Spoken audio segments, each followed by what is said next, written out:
So I'm 58. There is a quiet shift that happens around this age. You stop spending so much energy on things that used to feel important, and you start asking yourself a different question.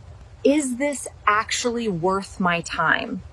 Here are 7 things that, in my opinion, are a complete waste of time after 50 and what is worth focusing on instead. The first one is competing with other people. I used to do this without even realizing it.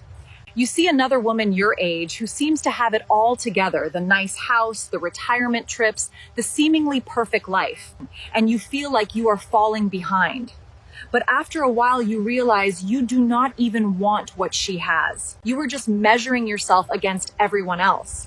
What is worth focusing on instead is competing with who you used to be. Are you more at peace than you were 5 years ago? Are you living more in alignment with what actually matters to you?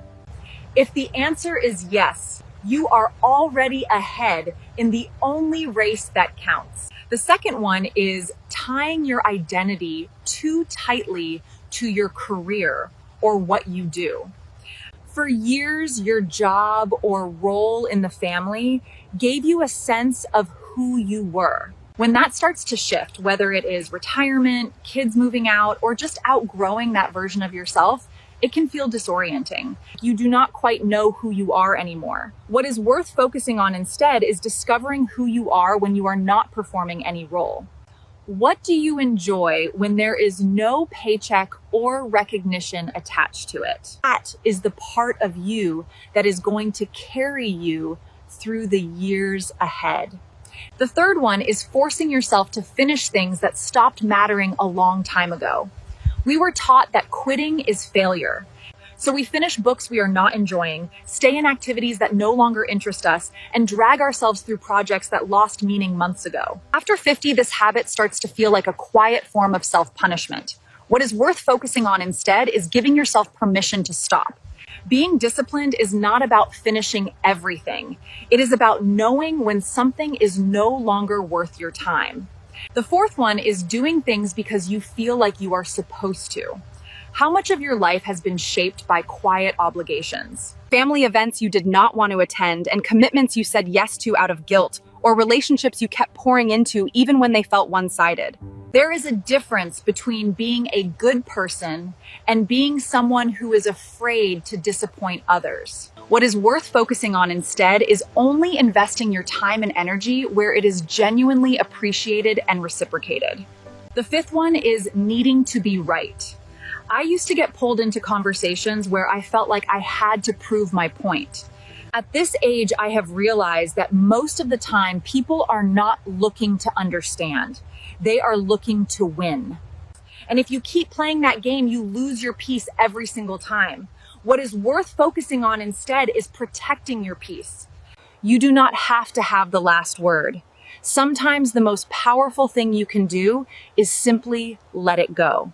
The sixth one is tolerating energy vampires. You know exactly who I am talking about.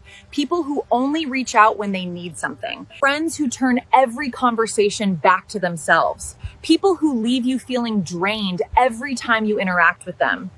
After 50, you start realizing you do not have the emotional bandwidth to keep carrying those relationships. What is worth focusing on instead is investing in people who actually give back. Protect your energy. It is one of the most valuable things you have left. The seventh one is expecting people to eventually become who you wish they were.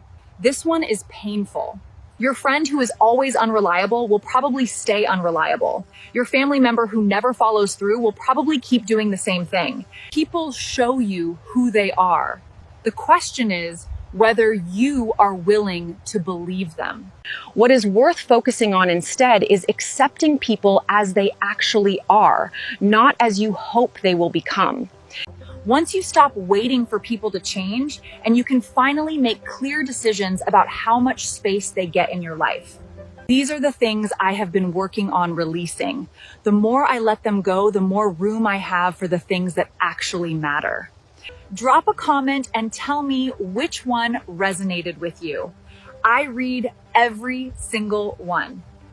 If you are trying to live a better and second chapter, subscribe.